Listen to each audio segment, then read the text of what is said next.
Welcome back, guys. We are here for what looks like one of the premier matchups in the LCK. Currently, the Afreeca Freecs, with this guy currently first in the MVP standings for the league, up against SANDBOX and OnFleek, who was able to get the first MVP of the day. The two junglers going head-to-head.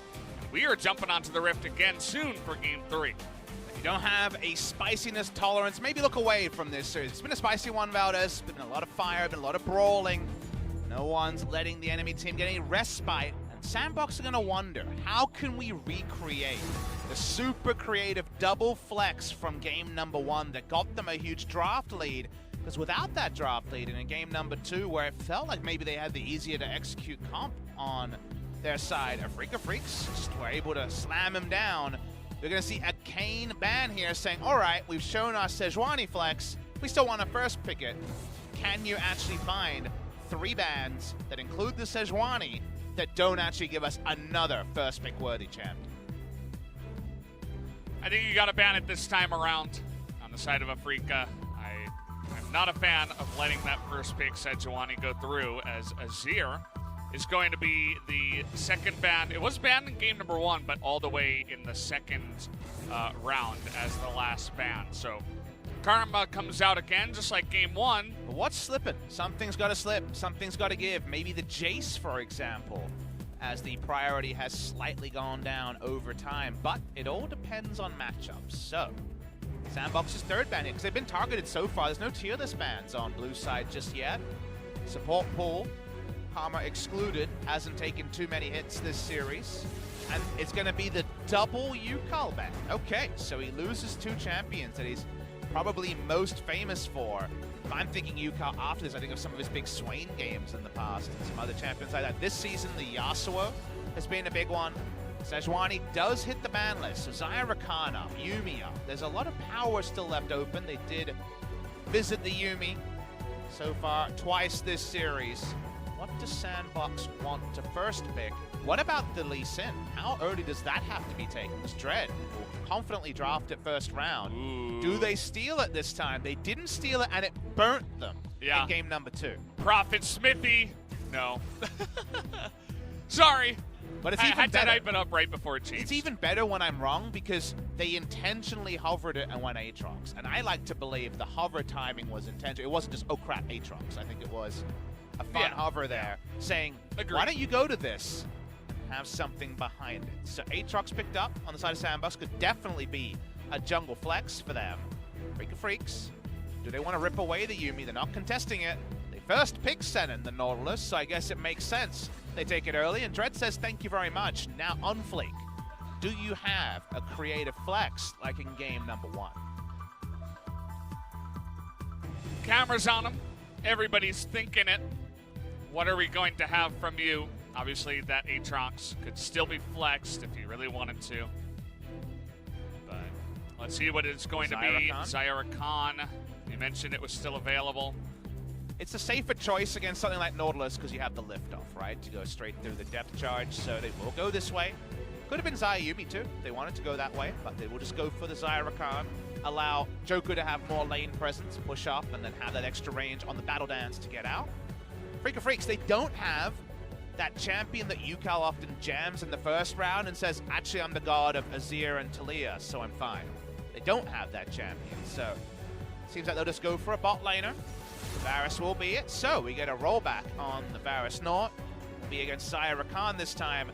This is a duo that can just kill Rakan if he steps too far out. So if you just, for example, hit the Chain of Corruption when the Rakan's trying to close distance before he even gets an Aftershock proc, you can just blow up the Rakan, and Xayah's left a very sad girlfriend. It's never nice to watch your boyfriend die over and over. And can happen. Can happen. In League of Legends, it's a thing. It's a brutal game. Lots of killing and death. We're PG and 13. PG-13 over here. The Zoe is going to be banned away from Dove. Hasn't visited as Akali yet this series. You do wonder if Akali is on the menu from SANDBOX. It was interesting that Aurelia fell all the way through, too. It was True. Banned both times by blue side in games 1 and 2. In in the first round, and then it made it all the way through. Now let's talk about a drafting thing that's happened here that's actually a fun thing to consider. Is Afreeca know that OnFleek can definitely flex this Aatrox. So, and remember, they have to pick the pick at Ucal's pick and Aiming's pick, and not just be counted both by a champion if the Aatrox goes jungle and just the Aatrox jungle potential. So there's a lot of things up in the air here. It's a three-way flex on the Aatrox because they went Zyra Khan first round. So what do you pick here that works on your draft, but also provides flexibility? You go ultra safe, and that's what something like this Aatrox flex does. Is like, you're like, what doesn't lose to anything? We have to choose that, and the closest you get is Kennen. Yeah, pretty much. The Jace left over as well, one of those remnants from the first couple of games banless, and that's what happens when the pick bans get really wonky. Stuff falls through, and they're thinking long and hard about this one. They're absolutely considering it, and they will lock it in. Do they take Vladimir here to potentially go into the Kennen? Could just go mid lane Jace if they wanted. They need magic damage. Yeah. Otherwise, there is some queries here because it could be a super tanky lineup from Afreeca. Vlad kind of screaming out because can lane against that Kennen very easily, but would mean Jace mid lane. Or some kind of AP jungler, but we could also put the Jace top into the Kennen and go Lissandra mid lane. Very possible. They'll go that way. So it's a pick tool, but also something that if it's camped can potentially get through it without too much trouble. Ucal saying Kata. Let's do it. Let's go. He's doing it. He's doing it. Okay. Wow. Silas was very heavily nerfed this match, so Ucal and Kiin. Ucal was the one talking, so you imagine Ucal's the one demanding it. He does pull the trigger. Risky decision on patch 9.12.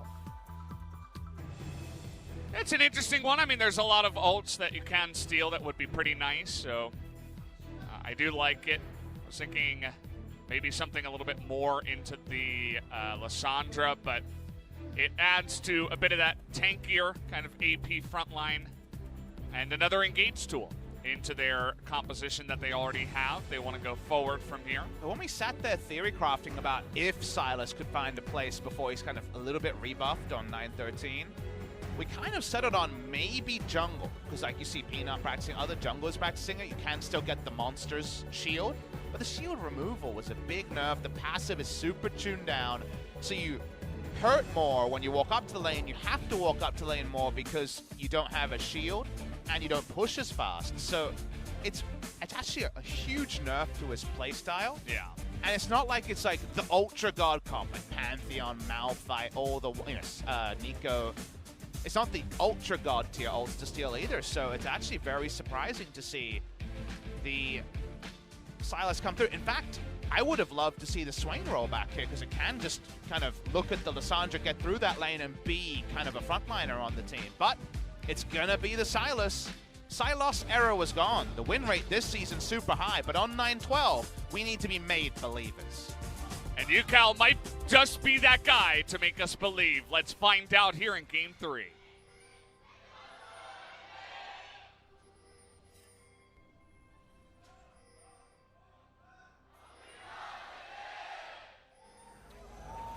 Alrighty, everybody in the audience as well getting real excited about this one. Get the cheer from both sides as Silas and Nautilus, very good at level 1, as is Lee Sin. So we're looking for the engage here. I love both sides of the crowd cheering. Summit's walking up. He doesn't know yet. Any details? Not spotted. Possibly was spotted going in, but we didn't have the vision toggle to know. Yeah, now they're going forward. And SANDBOX didn't put it down, or not SANDBOX, Afreeca didn't put down any wards, so. They're going for a late invade. Yeah. Seems like. They don't know exactly that SANDBOX went for this, but they did go for that one question mark ping. So they had the, if you notice, they have defensive wards bot side. So they would have known if there was vision coming in on the other side of the map. So it was one of those interesting scenarios where they had a vision lead on the enemy, and they would know if there was answering vision. So it's just basically winning vision for SANDBOX at level 1. Afreeca's inability to pull the trigger means they don't get any deep vision at all. So Aatrox, who we didn't mention, but given the Jace and Lissandra lock-ins, was flexed into the jungle. is going to be allowed to power farm, and for now, not going to be accountable. Take a look at Ucal's health. That is kind of 9.12 Sylos feels. As it's definitely an interesting pick into the Lissandra. Sylas used to have the most obnoxious level 1 because his passive was so high value. You get 2 procs from the E, and you walk in, get a shield, and shove the lane, even though E is normally for gap close. Now E level 1 is nerfed passive procs and no shield unless you hit the champion. So it's just a world of hurt, and it does mean that Sylas has been tuned down laning-wise in so many different ways.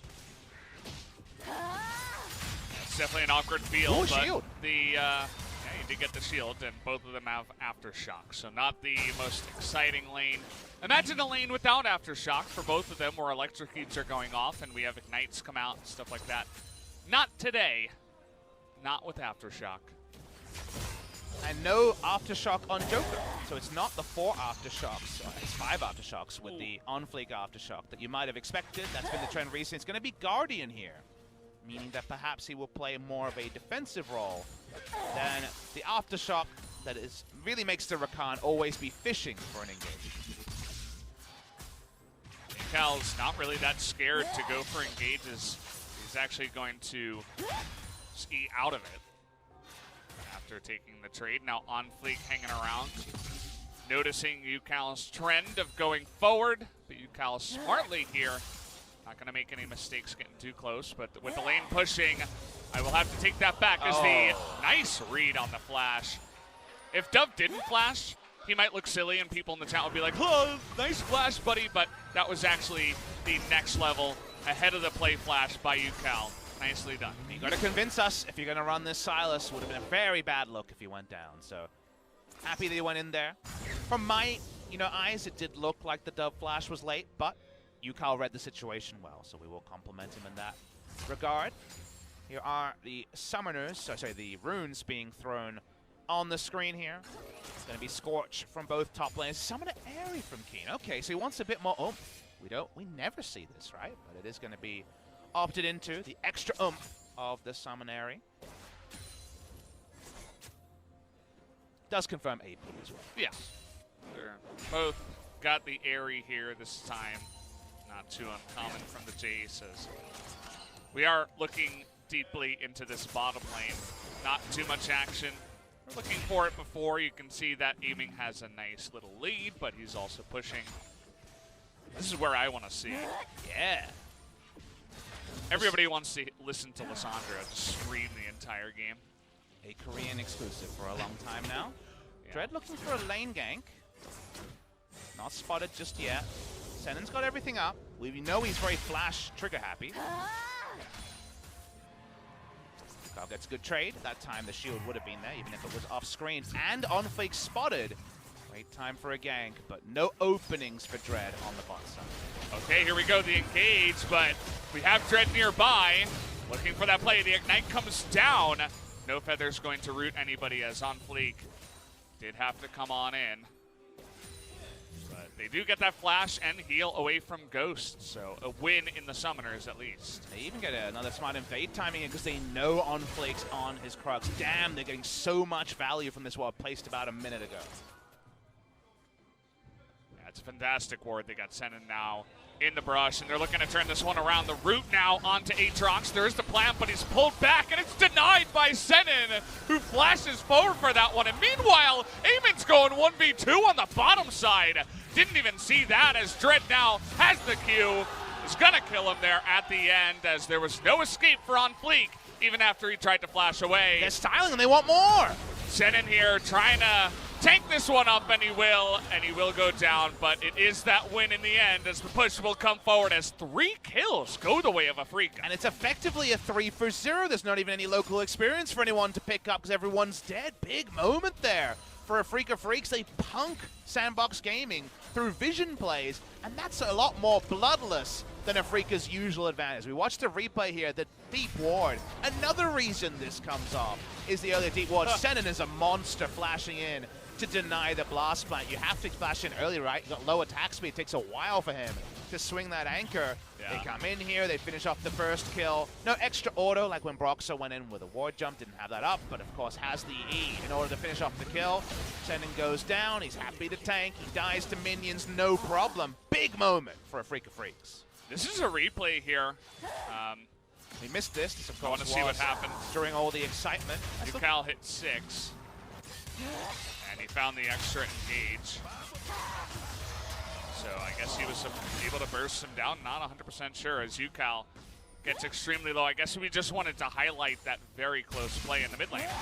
Trade was largely about the ult advantage. Just wanted to look at that one. OnFleek's mid now. Ult advantage. He's going to steal the Aatrox ultimate for the movement speed. He's like, nope, you're not going to catch me. And that means the old advantage of not having access to the R doesn't matter. It's bot lane. Oh, they caught Ghost. He doesn't have level 6 yet, but they're trying to use the feathers, and they will, as the DPS is too much from the side of SANDBOX's bot lane. Damn, trading back. Aiming had got him by getting the brush advantage earlier, but here just a straight up buy. It doesn't matter. There's no level 6. Important moment for SANDBOX. Otherwise, they were in danger of just rolling over in the early game. All right, well, after that kill, they're going to push for the extra plate and back away. So a good catch-up moment from the side of SANDBOX and the bottom side.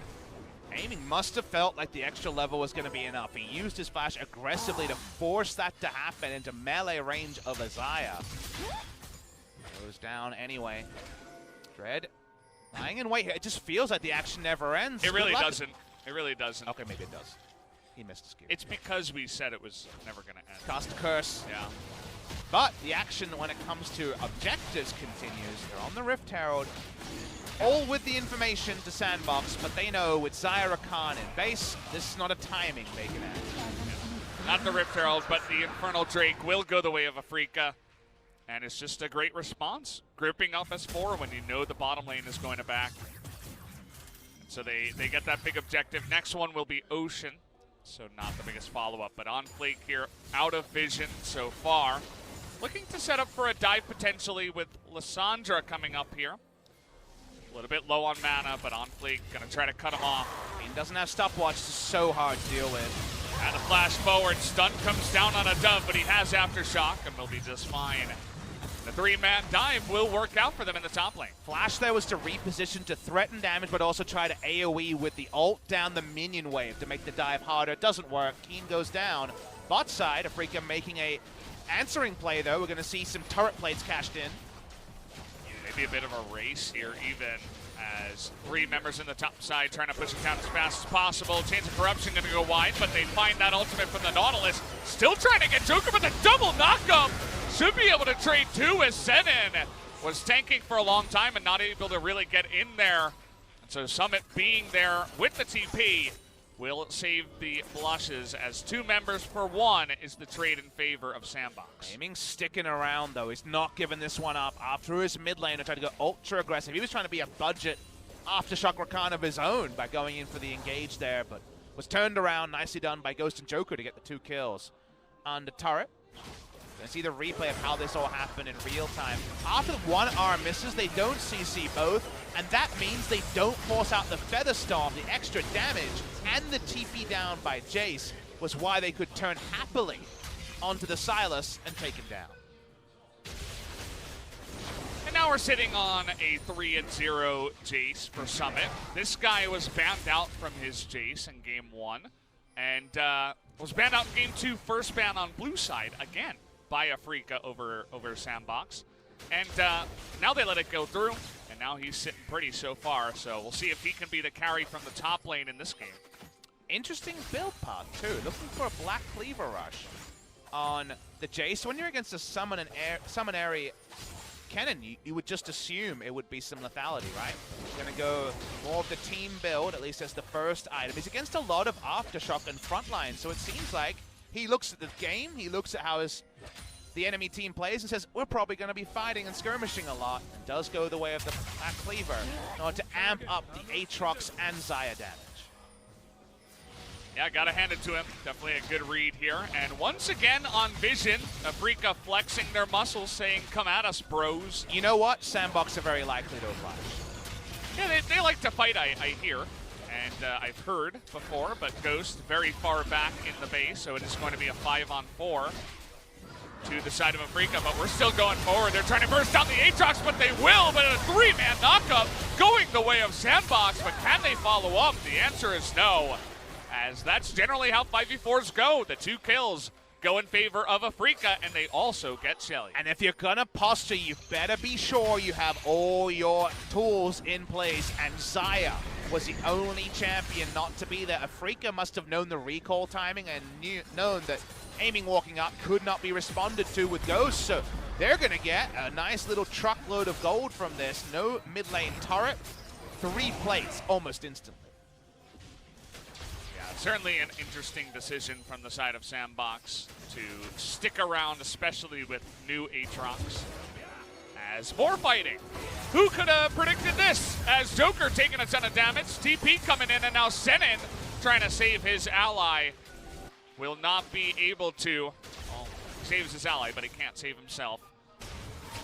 We're still not done, Valdez. Okay, trying to get on top of Summit here. Double knockup, and the Q goes wide, and he's turning it around on the Kiin, but the stun comes in, and it looks like there are enough minions to help him out. So the 2-on-1, and Alvin in the mid lane again. Xayah and them getting a little bit too aggressive under the turret, and Joker will bite the dust. In these high-impact games that we see in the LPL, that we've seen a couple of times now, Kingzone versus Afreeca, now Afreeca versus SANDBOX, the Afreeca style they're trying to bring in. The reason why there's always action is that when the team fights happen, there's always going to be some summoners used, some ults used, and others hold on cooldown. And instead of just backing off and writing them down in chat or in a notepad, they're saying, he doesn't have this, let's force this now. So someone is always walking up to challenge a cooldown that's down. We're going to go all the way back to the team fight that happens. Love the call from Afreeca. They know that Xayah can't be there, and they just take down the Aatrox, who from the jungle is always going to be squishy, always going to be only damage if it gets to enter late. He goes down first, and then there's so many other skirmishes and fights forced, as we see, and as we see in the picture-in-picture. What a great bug. As Ucal turns it around, just slays the king, essentially. Rakan, not much of a king in that sense, but this is what you want in this meta. You want to see any advantage, try to take advantage of it now, because you get a kill and you might get some plates. You get a kill, you might take over the map and just end the game pre-25. This brawling, it's both Fiesta by old standards, so 2017 Fiesta, but required by 2019 standards, and that's why it's good to see. It's not all informed and perfect, but it's the right general play style for Korea to move towards. And it makes sense that the teams that are willing to fight and willing to fight for objectives and look for those edge plays, the very close calls, and actually make them work with their mechanics. Those are the teams that are winning most here in the LCK, whereas the teams that struggle to change their style are not winning quite as much.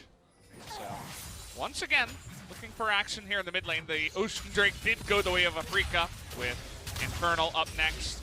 Very even in terms of the gold and the plates that were taken. We just got to sit back and enjoy the rest of this awesome action-packed game. More kills than 1 per minute. Or, no, not quite. NA math coming through again. Gotta work on those vocal techniques, Valdez, because if we get 6 games of this every night, any play-by-play caster, it's such a different thing from the working on your comedy routine that LCK's casters usually get to do. So how about some fighting? We get it threatened. Are we going in? We probably are. Nice interrupt there from OnFleek. The dash not quite able to connect. Dove will be saved here on the backside. And so even though Afreeca really wanted to dive into the SANDBOX jungle, they were denied for now. But how about this time around, as they're going to just knock them up into the bouncy castle, but now a couple of kills going their way, and here's OnFleek with that Aatrox, just got a front line for them. A very nice stopwatch from aiming, but it's not enough to save his life. And now Summit wrapping around the back here, looking for more. Gonna be on the chase for Kiin and let the Lee Sin go. We've all seen the Lee Sin highlight videos. Not so many Kennen highlight videos of escapes, but 4 kills go the way of SANDBOX all of a sudden. They boast. Burst Joker instantly, and yet the turnaround damage with Jace so big, with Aatrox and Lissandra, is insane. Watch the replay, because Joker just dies instantly. But then how many ults are used here? 3 at least used onto him. And then in the carnage around it, just the W from Lissandra forces the 2 divers to be stuck in place, and they're summarily dismissed by Ghost and friends. Really cool team fight there, and Kiin, not enough oomph behind his cannon. He may have had level 2 ult, but only Proto Belt and Seeker's arm guard is completed, so not enough damage to rip the team apart. And imagine how much better it even could have looked if the Aftershock was there for the Rakan. Might have even survived after all of that. But that might have saved the Afreeca. Maybe they wouldn't have gone in on that one. And all of that could have changed just based off of one rune choice. As now with that play, SANDBOX actually taking a nice little lead here. And it's only 17 minutes. Now we have more than 1 kill per minute. I can do my my 9+10. That's a little bit easier than 8+6. What do they teach you in NA math class? You know, I don't know. I don't remember. Were you good at your times tables as a kid? Yeah, actually, I was pretty good in general. But would you say you were more of a times tables kid or a spelling bee kid? Which one would you say you were better at? Probably times tables for sure. That's the funny thing. I was definitely a math and science guy, but still can't do math on broadcast. I don't know what it is, but sometimes. I think it's charming, Valdez. I'm over here doing my quick math on gold leads, and you're like, wow, 5 + 7, what's that? 8+6 apparently is 16 in my brain, at least for a moment's time. Well, I'm hoping this game doesn't require math to calculate. I hope we just get big explosions and we can just try to add a little bit to what should be inherently a lot of action.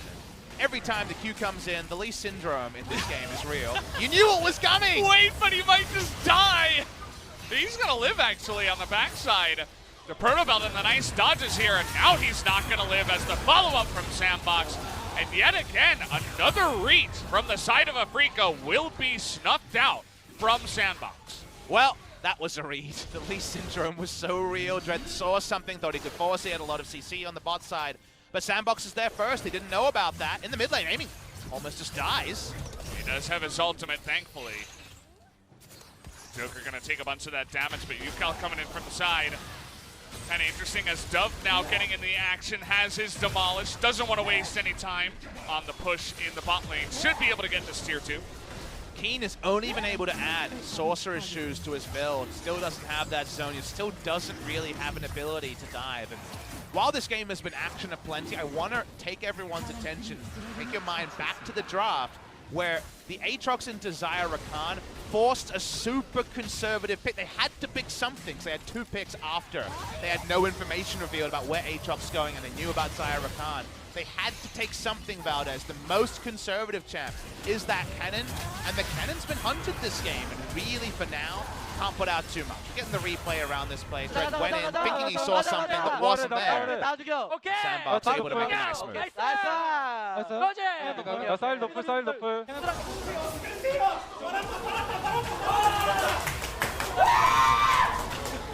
I'm trying to get the translation on that one, please, G-Sun. Hello, G-Sun? Are you there? She's playing back the tape. So I think it's a nice ooh. Joker was spamming okay. He's like, okay. And killed them all. G-Sun actually translated. We didn't need that one. We were kidding. Joker's, he's a real brutal fella. He really just wants to kill them all. In the game, of course. And, you know, it was his flank from the left side that actually allowed that follow-up to come through, as Dread was going to get away if the Rakan wasn't there. You know, usually I'm a man of my rotations, and my smart vision. Kind of just want to see some more fools get back into Mortal Kombat, you know? Yeah, I mean, it's kind of spoiled us so far, right? But let's talk about the place setting for the inevitable fight. Vision. The vision here, the line is, the river is controlled by SANDBOX. They have a lot of deep vision as well. Afreeca really want to just press their R buttons on someone, kill them, and then reset. That's how they want to start a team fight. That's so hard to do when you need to hit, you know, depth charge is pretty short range. The Varus ult, skill shot, and again, on the shorter end of the range. Right now, Afreeca's actually being stifled, so when we do get that first inevitable fight, it does feel like it's going to be max range Q engage from Lee Sin. E diving into no vision from Sylas. Until they get the vision back, hitting the side lanes is probably smart, and it's good to see Summit push out a wave and rotate, because they can siege with Jace just fine. You can see SANDBOX flexing those muscles. The second they see a couple of guys on the bottom side, they're like, okay, group up as 5, take out mid-tier 1. It was kind of a surprise that it hadn't been taken out so far, but that's going to be the 4th turret now in the game. Mid-tier 1, you don't see that all the time. I still have bad memories of Kingzone versus Jinair on Wednesday, where it was the 38-minute mid lane turret or whatever it was. Insane. Yeah, good game you guys got to cast. It was there. interesting. Not necessarily bad, just very interesting, very non-stat. Now Dread's here, he's going to try summon again. And it's not only Dread, it's the big Nautilus guy in the backside, as even TPs are coming in, as everybody wants a piece of the action. But you can see that they want to push down mid lane with this one, as double stasis coming through from Dove. SANDBOX and the rest of them want to push mid, but aiming pretty good at clearing out that wave. Seems like there was either comms call or a misread from Dove, because the counterplay to that is to try to make a Baron play. Notice, there wouldn't have necessarily been many members reacting there. Dread doesn't have teleport, of course, he's the jungler, and he was bot side, so they could have tried running a Baron. Let's try and think about this in terms of what SANDBOX could have done, because the moment Dread is here, obviously, the Jace is going to die.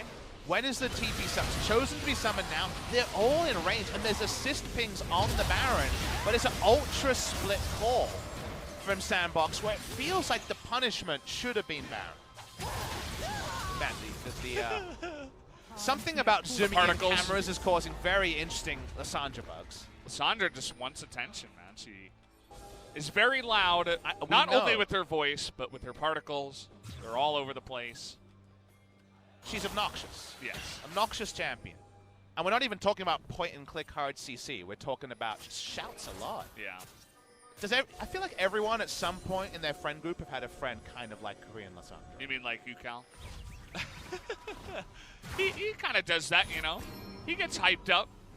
Have you had a Korean Lissandra in your friend group, maybe at school, maybe afterwards, where it's always kind of, what about me? Yeah, I mean, of course. There's always one of those in any group. Not necessarily screaming their lungs out for no reason, but... proverbially screaming. Yeah, in one way or another. Well, so far, mostly positive inroads to return to Lissandra. It is kind of the nerf crew in the mid lane with Lissandra versus the Sylas, but Sylas got the more recent punchback in the face. So SANDBOX, feel like, again, maybe they're not proud of their counter TP bot lane that gave over a secondary kill. The map is still theirs, but it's starting to become a little bit more Afreeca can creep forward. Where do they creep now? Because the Infernal and the Baron are up, and Afreeca go for the conservative choice, which is, we know you're on Infernal, let's try to at least get Baron Vision. Baron Vision and a bit of damage on the top tier 1 and stuff like that, but now with double Infernal, we all know what SANDBOX wants to do, and that's Siege. They're just going to sit here in the mid lane and say, we dare you to fight us with Sylas top.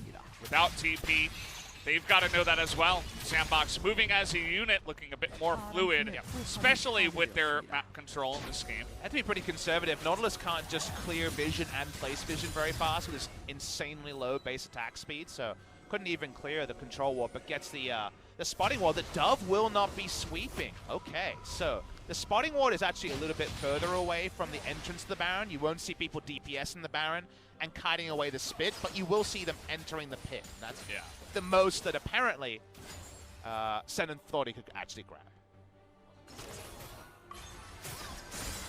Back away and item spikes. They're always something to talk about. Amy has gone for a single target build. Doesn't have the Hurricane this time. He's gone for a nerfed Rage Blade here, and maybe even the Bloodthirster or the, depending on, I guess, gold, Guardian Angel going to be the pickup here. So a lot more single target, a lot more conservative. Understands that a lot of people have got his name on their lips and want to chase after him. So kind of understandable choice there.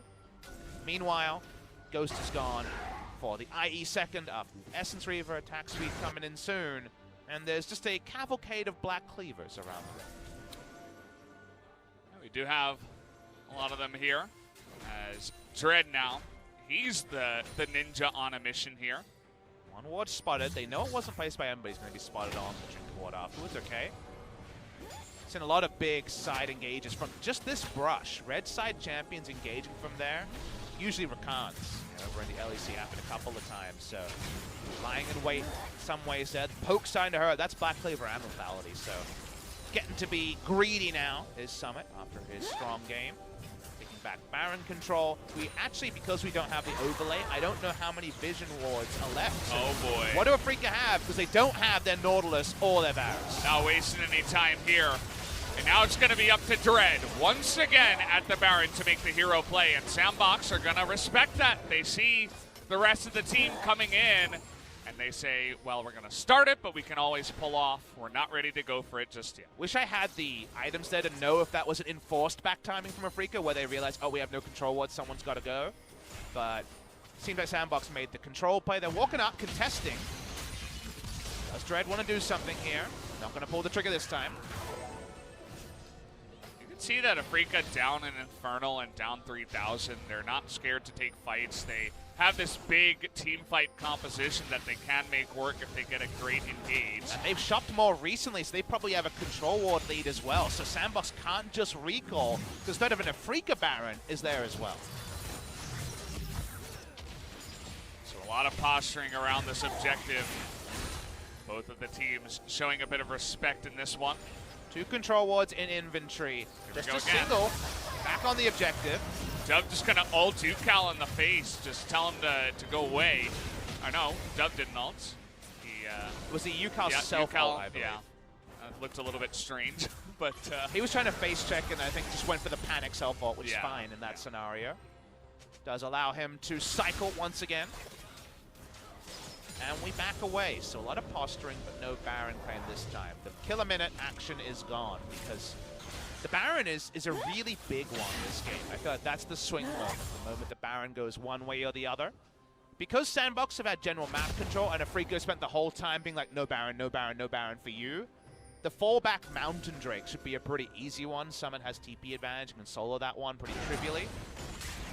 Mountain Drake's a nice one because then, if we just return to normalcy, which for now is SANDBOX control the pit, Afreeca contest it, you add that extra 10+%. Oh, damn, I did 15% on the first one. Then suddenly, that response timer has to be 15% faster. Sure does. We'll see if anyone can get baited into taking that. Maybe the other team goes for Baron. That's also an opportunity. We got teleports across the rift are going to be up. Neither AD Carry actually took it this game, but in mid and in top, double TP. And as SANDBOX move to the mountain, Afreeca immediately move over to take away vision at the Baron. Shouldn't send that many members bot side. I think you can solo this one very easily. When realistically could Afreeca have ever gone to put vision around the Mountain Drake, given how the last 6 minutes has played out? Trying to pull here. Look at Lissandra. She's in base looking for a TP. Don't see big TP wards unless they all collapse onto the Baron. Because of that, pulls away. Now it's going to be up to Summit to go for that solo. In vision, though, they see them coming. Okay, kick going to be the response here as Dread doesn't want what Jace has given to him. Now it's going to be OnFleek's turn to go on in here. This is much better. You start with the solo, you get something when this, in this case, is kick, half the health bar, you get a free Mountain Drake. These should be freebies for SANDBOX, given how they've played, and man, interesting timer for that Drake to go down. It's at 30:08. That means Baron's coming much earlier than usually. So very useful, that's for sure. Yes. Elder coming in. The Elder. Yeah. 3 stack versus 2 stack, and Infernal being amped at least 1 on both sides. Can SANDBOX contest both objectives? And more interestingly, can Afreeca defend both objectives? Because they've actually suited the one-line defensive play. What do we always say about red side teams? Defending Baron by being able to slip in a control ward and poke over the wall is easier for a red side team, but defending both, way harder. Drake setups, advantage SANDBOX. Still waiting for one team to make an overstep to potentially force a fight here. You can see that both teams are kind of itching for it, denying a lot of vision as they couldn't deny that one ward. Finally had to put down one of their control wards.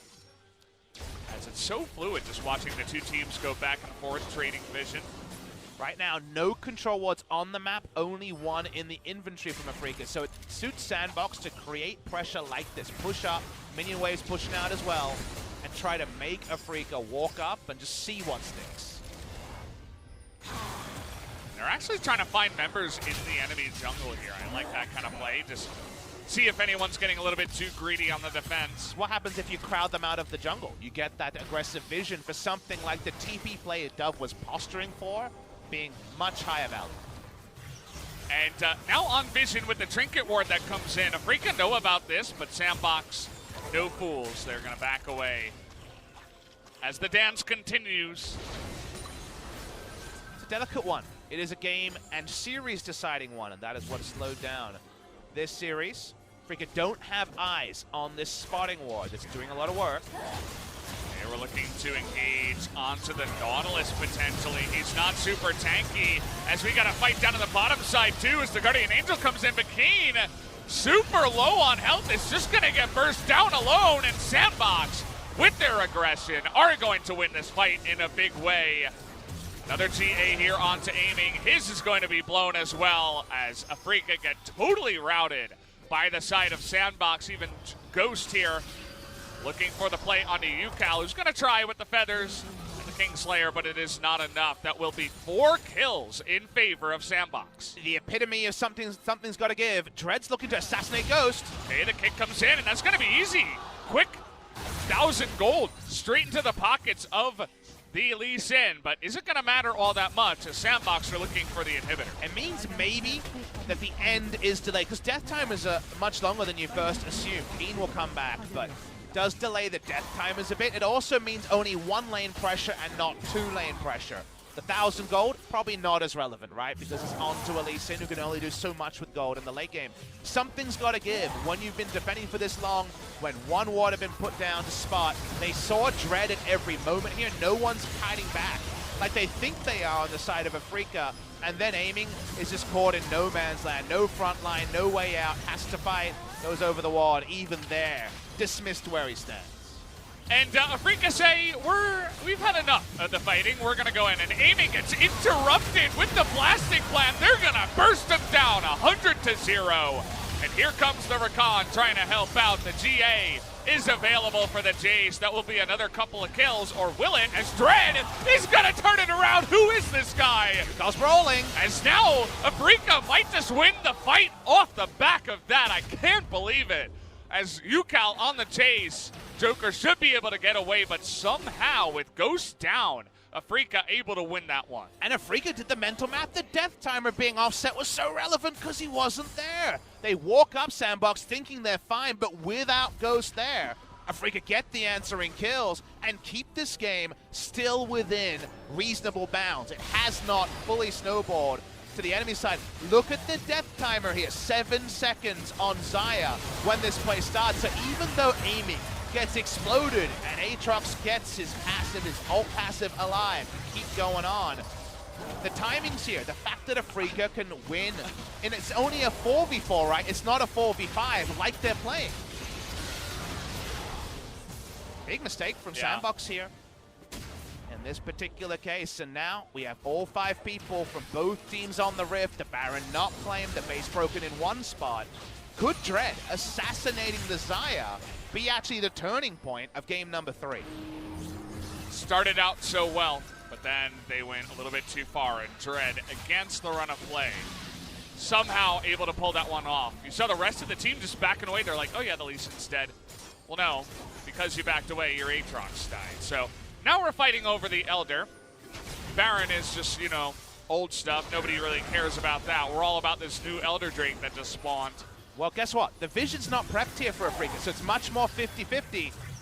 SANDBOX own the pit. What can Afreeca do? All right, trying to get that ult into the backline. Will knock up 2 as Joker pops his. Not able to get anyone off the back of it, and now Afreeca in position. On top of this one, OnFleek takes a bit of damage, but has the GA. Senan trying to engage here. They're gonna get summoned, but the trade for the Nautilus. Is it gonna be enough as Dove in the back line trying to tag out aiming? It's not gonna be enough. Ucal with the perfect timing there, but it's not going to do it, as SANDBOX are going to win the fight in the end. Just barely. The Aatrox doing work for them. That'll end the game as well. SANDBOX Gaming will upset Afreeca Freecs and go up there with Griffin at the top. It was so close at the end. SANDBOX smartly going to an area where they had even vision with the enemy rather than the wards put down by Afreeca. This'll end it, but damn, it was close. What a game it was. What a series. Just so back and forth. Afreeca fighting hard in game 2, but SANDBOX will be the victors here after this game 3 victory. GG.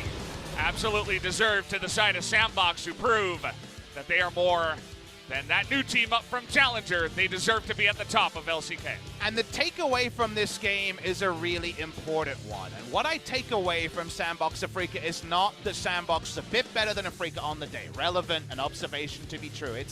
We're looking at 10 players on the Rift who haven't yet peaked in their careers. These are not long-statured players. These are players much newer to the professional scene, some of them very, very young. And that should give you excitement. This is supposed to be the next generation of LCK talent. Will they always be on this roster, or will they go on to proliferate like the Rocks Tigers broke up in 2016, like a lot of other great players went around the LCK and made strong rosters? This was the next generation clash, and I liked it largely. There was a lot of action, it was played with proactivity in mind, and there were even some splashes of great strategy behind what was also a lot of action-first League of Legends. Yeah, I gotta hand it to both of these teams. This does feel like the new generation of the LCK moving up. As series by series, we are only met with more and more action. Just more next level play. It's just so enjoyable and exciting to cast and watch these two teams in general. And isn't it fun that we can group the oldest player in the LCK into this idea of next generation players? Shot calling is what the team talks about. You don't have to point at his mechanics in a good or a bad way. In a lot of recent series where I think suits him just fine, wearing a pin. And Ghost we trust says his pin right there, and that's his 80 carries. That's how the support should live.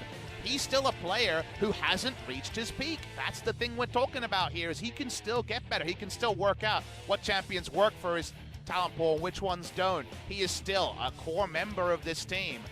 So SANDBOX Gaming get over the line in spring season. Big start into at the business end, not being able to do the business.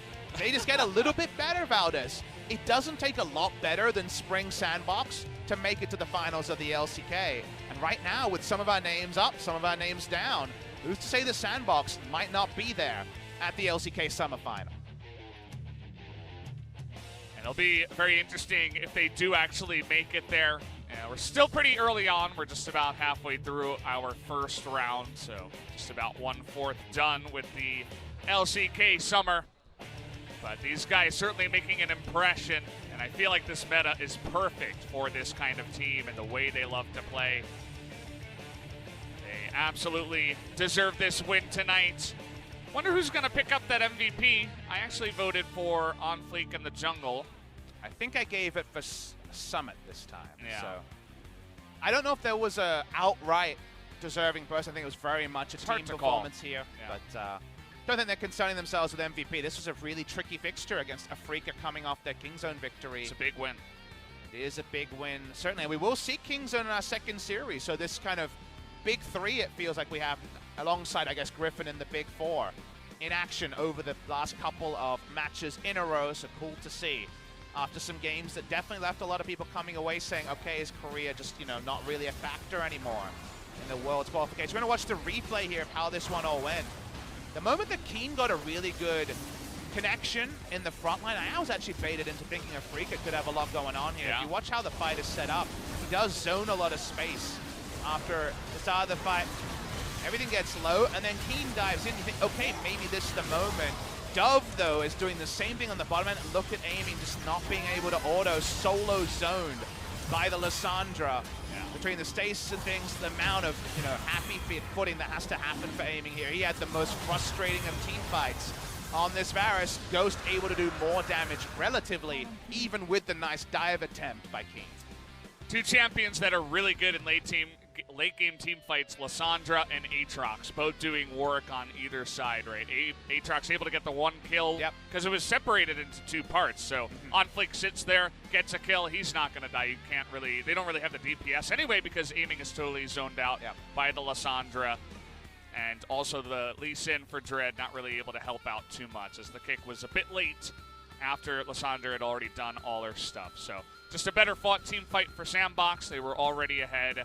And well fought. You know, it was really on a knife's edge there, even down to that last team fight at the Elder. Really could have gone either way, but SANDBOX come ahead, so props to them. We got from the series what we wanted. We wanted to see some of that proactivity. We wanted to be competitive because these are two teams, not just one or the other, that we feel like will be contending up the top, at least based on the opening parts of the season. And you come away kind of enhancing a lot of reputation, and no one walks away and you're like, oh, that player is done. You know, there's no player here who you're now counting out in terms of relevance because they just got bulldozed over 3 games. Everyone was competitive. Kiin and Summit trading big moments in this series. Both junglers kind of stacking the MVPs and maybe monopolizing them. Really cool series. And we have to cast our mind back to early game where this 3-for-0 play based on that ward that went down onto the Krugs. One of the reasons that Afreeca had a really nice start. That was one of the oopsies where it looked good with the levels and the engage, but a little bit too far up. And Afreeca, they were ruling the early game. A bunch of great plays. They fight the 5v4 here where they get a couple of kills in the Rift Herald, and you're thinking, okay, maybe this is the moment. But a couple of overextensions where SANDBOX play it beautifully, and SANDBOX took the lead.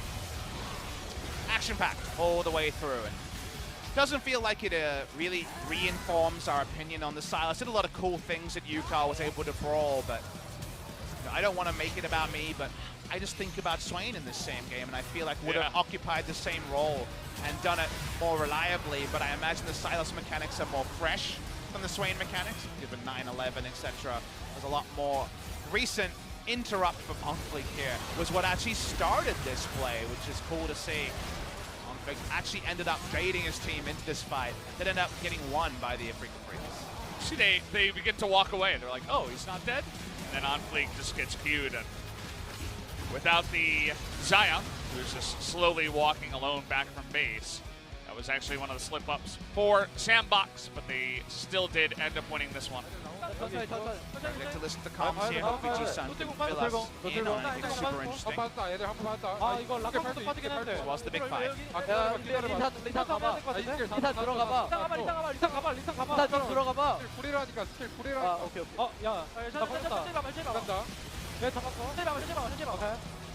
Very, very level-headed shot call here. Kind of led by Joker and Summit. Very good! That's the moment they realize they won. I feel like SANDBOX's comms, of all our Korean comms, are sometimes the most kind of word a minute, really loud, you know, Joker leading and everyone also putting in their input. This was actually, by their standards, a lot more controlled and kind of down-tempo from some of their explosive comms. So cool to get an extended listen in there, even if we didn't hit every single minutia on the nose. I love the draft choice, you know, really forcing out this Kennen here. Kiin had an okay game, but definitely not the dominant Kiin. And you would say, if you think back to this series as a whole, Kiin's usual kind of like, I'm going to raid boss in a counter matchup, let alone a 50-50 matchup, was lessened. And that was kind of the biggest of the talking points coming into the series that was addressed for SANDBOX. Take a look here at the MVP will be Summit on that Jace. So well done for him.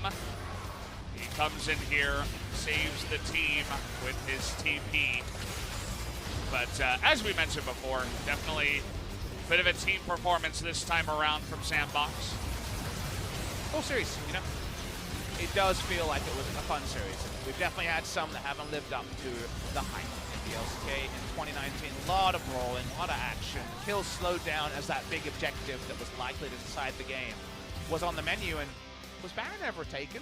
Baron actually lived, right? No, yeah. Wow. Baron was kept alive and Elder was kept alive. Elder wasn't even taken in that last fight because it released and the fight was already going on. The neutrals live on. There we go. Good old Baron and Elder will live on for eternity. Here's to you, Baron and Elder. Throughout the entire break and on through the next pick and ban. They'll be alive until the next game we play. Guys, I'm going to hand it over to Ji-sun for the translation of the interview. 자, 매 경기 더 강해지고 있는 샌드박스입니다. 오늘 OnFleek 선수의 활약 특히 좋았는데요. 승리 소감 들어볼게요. OnFleek, how do you feel right now? If we take down Afreeca today, it's going to be winning all the strong teams in LCK. So it was a very meaningful match for us. I'm really happy. 지켜보는 팬분들도 너무너무 기쁘실 거라고 생각을 합니다. 자, 자, 그리고 서밋 And 선수 Summit. 라인전이 정말 기대가 되는데 There were a lot of hypes going around the top lane composition. 조건이 있었던 모습이었어요. However, we could 라인전 see that 어떻게 you were having all the priority in all three games. 쉽지는 않았는데 그래도 Well, it wasn't easy, to be 이겼나? honest. 그것도 잘 I'm not really sure 모르겠긴 whether 한데 I had the priorities in my hand, but I 네, think 오늘 I guess 경기가 the 워낙 game went 길었고 quite well. 선수들도 정말 고생 많으셨습니다. 자, 오늘 가장 화제가 됐던 게 여러 가지 뱀픽들에 대한 Well, the 부분인데요. draft 특히 was 1세트 really interesting 상대 today, 케인이 나오고 especially 세주안이가 Afreeca 탑으로 갔어요. walked 그때 in 전략이 Kiin, so you guys 뭐였는지 kind of 선수들에게 rotated 들어볼까요? Sejuani in the top lane. 이제 신짜오가 이제 케인을 많이 이겨서 Well, 케인은 Xinjiao 세주안이 has a 상대방 winning 보고 matchup up 한번 against 이겨서 Kiin, 그걸 제가 좀 so 희생만 I was 한다면 kind of sacrificing for my team because 전략 Sejuani is actually getting countered by Kiin, so I was the one kind of using Sejuani in top lane. 아니 좀 Was this your 맞는 own 거밖에 안 해서 안 opinion? 하려고 했는데 No, I actually didn't want it to be beaten in the laning phase, 자, but 말 they 잘 told me to 듣는 do so, 서밋 so I was 선수 just like, 플레이까지 okay. 정말 좋았습니다. 그리고 미드에서 환상적인 킬이 나오기도 And in the 했는데 mid lane, there 이때 was a 상대 great 위치를 다 engagement. 파악하기 어려운 Well, 상황이었어요. even though you guys didn't have enough visions, you guys were really bold to open fight there. How were you able to do that? 골목에서 나오는 길이었고 Well, 리신 Talia 위치가 was 어느 coming, 정도 가늠이 되고 So I could expect where Lee 이제 Sin was, 탈리아가 플래시가 없어서 and we knew 아니, that 리신이 Talia 아니라 didn't 케인, have flash. 케인 위치가 가늠이 돼서 So not Lee Sin, I 탈리아 mean 높으니까 Kane. 한번 So 해볼만 하겠다 해서 we were like, 했는데 잘 I mean, 됐어요. her flash is down, 이 so we 장면 아까 might be 복귀하실 able 때 to 혹시 pick up a 좀 kill over there. 했는데 할 때만 해도 그냥 우리 Well, 접겠다 before I tried it, I was 하다가 like, we will make a kill there. So I mean, 괜찮을 것 like, 같아서 했습니다. maybe 네, there 정말 could be a 완벽했던 trouble if we 기술이었습니다. weren't able to pick 그리고 up 이 that 세트 kill, but I think it went quite easy. 허리를 제대로 차여서 복수를 다짐했을 것 However, 같아요. game number 어떤 식으로 2 피드백하셨나요? was very hard. So what kind of 이때는 feedback did you guys 그냥 have after game number 저희가 2? 이제 아지를 상대로 딱히 압박을 줄 수가 So we 없는 weren't able to 길이었다고 give any 생각해서 pressure to 그 Azir. 부분을 일단 최우선 So that was the 생각했고 priority 리신 thing on our 상대로는 mind.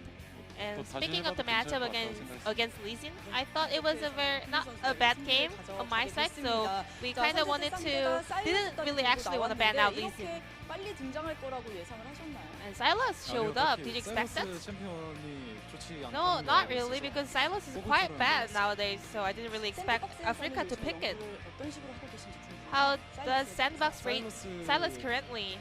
그냥 몇 번 해보고 안 좋은 것 같아서 We tried it for several 그런 건데. times, 네. and we 오늘 found out 뽑힌 it's 거는 really 좀 bad. 괜찮았던 것 같아요. So I actually didn't expect 예상치 못한 it to 피드도 show up 대응을 in 정말 잘 해주셨습니다. competitive game today. 그리고 3세트가 주도권이 계속 왔다 갔다 하면서 경기가 And game 정말 number 3 was 길어졌는데 really going 마지막 back and 한타가 forth. 샌드박스가 And the final 가져오면서 team fight 승리로 이끌게 was the 됐어요. one that 그때 ended the 교전을 game. 이길 수 있었던 이유는 뭐라고 How were you able to 그때 win that team 리산드라가 fight? 진입하고 나서 Well, 어그로도 잘 Sandra 끌고 went 나중에 in. 이제 끝날 때 She was taking a 패시브도 lot of aggro, 잘 and 버틴 것 her 같아서 passive 이긴 것 같습니다. was doing a lot of works. 드디어 교전을 승리로 이끌면서 넥서스를 파괴했습니다. 그리고 오늘 만장일치 today, 경기 최고의 장면이 있어서 준비를 해봤는데요. We have 보시면서 highlights 선수들의 of 의견이 today's 어떤지 game. 좀 궁금해서 So I want to 만나보도록 hear 하겠습니다. about your opinion as a players.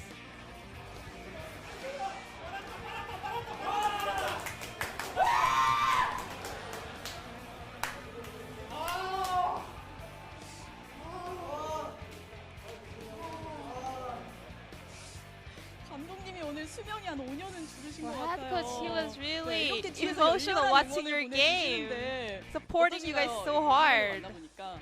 방금 저기 Just 대기실에 now? 원숭이 그리고 언제 데려오셨는지 I didn't know he 키우셨는지 brought a 몰랐는데 monkey in the coach's 데려오셨는지 box. I didn't have a pet 몰랐네요. monkey, 아직 본 적이 but 없는데 I haven't seen it yet in our gaming house. 동물까지 데려오시면 But I'm really 정말 amazed that he 해주시니까 brought his own 더 힘이 pet 나는 to 것 the 같습니다. coach's box. That kind of boosts our confidence, to be honest. 감독님이 뭐 사생팬이다, 누군가의 엄마냐. I heard he's a 아빠냐, 뭐 really 이런 a 얘기도 huge 나오고 fanboy of 있는데 each 선수 player. 감독님 So, Summit, any message for your 해주시면 좋을 것 같아요. head coach? 스태프 룸은 저기 저희 코치 스태프 룸에서 Well, in the coach's box, 저희랑 비슷하게 힘드신 것 같아서 I think he has the same amount of struggles as the players. So I'm really thankful. So I'm gonna do my best to make him happy. 감독님이 선수들 덕분에 정말 행복하실 거라고 생각을 합니다. 자, 이제 다음 경기 So your next 준비하셔야겠죠. opponent KT인데요. will be KT 잠깐 Roaster. How are we gonna prepare for that? 예, 이제 프레이 선수가 새로 들어와서 Prey joined KT. Now, 스프링에 비해서 어떻게 I think 달라졌을까 that 약간 I'm wondering 기대하고 how 있는데 다음 they have 경기도 changed 이번에 compared to the 아프리카 spring split. 이겼듯이 KT But 도 just like we 잡으면서 just took down 승리하도록 Afreeca 하겠습니다. today, I'm gonna make sure to 기대하도록 take down 하겠습니다. KT as 서밋 well. 선수도 한마디 부탁드립니다. And Summit, 네, 저희가 지금 연승 중인데 we're on a winning KT 도 streak right now.